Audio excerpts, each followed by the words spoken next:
पहली कविता है गुजारिश। रोज ही छूट जाता है मेरा कुछ न कुछ तुम्हारे आसपास। रोज ही छूट जाता है मेरा कुछ न कुछ तुम्हारे आसपास कि मैं हो रहा हूँ खाली खुद से। कभी कभी लगता है कि यूं होते होते हो जाऊंगा खाली एक दिन पूरी तरह से मैं। तब खुद को ढूंढूंगा तुम में मैं कि ज़रा बचा कर रखना मुझे थोड़ा सा अपने आप में। एक कविता है, इसका शीर्षक है पानी पूरी। ख्वाब के अरमानों सी फूलती हैं वे खौलती कढ़ाई के अंदर। ख्वाब के अरमानों सी फूलती हैं वे खौलती कढ़ाई के अंदर, और सहेज के रख लेती हैं अपने हिस्से का खालीपन अपने भीतर। और चल पड़ती हैं धुंधियाते दम घोंटू रसोई घरों की चौखटों के पार, तंग गलियों से होती पथरीले चौराहों की ओर। थोड़े मीठे थोड़े नमकीन थोड़े चटपटे ख्वाब अनाड़ी आँखों में संजोए, ढकेलों की पुरानी चालों पे हिचकोले खाती हुई। बाजार की सौदेबाज निगाहें ताड़ती हैं उन्हें हर कदम, फप्तियाँ कसती हैं गठीले शरीरों के करारेपन पे, मगर चलती जाती हैं वे इतिहास की फीकी सुरंगों से थोड़ा नमक लिए कि कड़कड़ाकर टूटने से भी नहीं डरती। खिलखिलाती हुई गुम हो जाती हैं पानी पूरियाँ हमारे मिजाजों का जायका बदलने के लिए। एक ही कविता है, इसका शीर्षक है माएँ होती हैं चींटियाँ।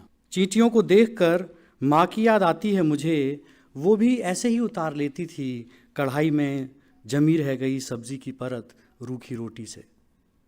सबको खिलाने के बाद यही बची हुई रह जाती थी सब्जी, सब्जी का एहसास दिलाती हुई, और हमें ये झांसा कि वो रूखी नहीं खा रही, सब्जी से खा रही है रोटी। माएँ वास्तव में चींटियाँ होती हैं, लगातार चलती रहती हैं वे इस कोने से उस कोने, कामों को जैसे सूंघती चलती हैं और दबा के अपने मजबूत हाथों में लिए चलती हैं उन्हें यहाँ से वहाँ। वे चींटियों की तरह ही होती हैं ताकतवर, तभी तो उठा लेती हैं अपने से कई गुना बड़ा घर अपने छोटे से सर पर। चींटियाँ होती हैं माएँ बचा कर रखने की अपनी आदत में चीज़ें मुश्किल वक्त के लिए। चींटियाँ होती हैं वे अपने शरीर में कि हड्डियों के सिवाय कुछ नहीं होता उनमें। चींटियाँ होती हैं माएँ कि मुश्किल की जरा सी आहट से फैल जाती है खलबली उनमें, और निकल पड़ती हैं वे अंडी बच्चों की हिफाजत में।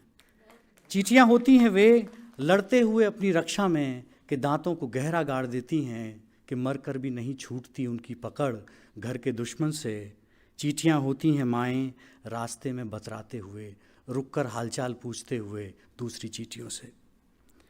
ये ज़्यादातर लकीरों में चलती हैं और भटक कर फिर से मिल जाती हैं उन्हीं लकीरों में कि माएँ लकीरों में रहती हैं सारी ज़िंदगी अपनी हथेलियों की। चींटियों को मरते नहीं देखा है मैंने, चींटियों को मरते नहीं देखा है मैंने, और न ही देख पाते हैं हम माँओं को मरते हुए, दिन रात खपते हुए ईंधन सी घर भट्टी में। माएँ होती हैं चींटियाँ कि जाने अनजाने कुचल दी जाती हैं बेखबर पैरों से चींटियों की तरह।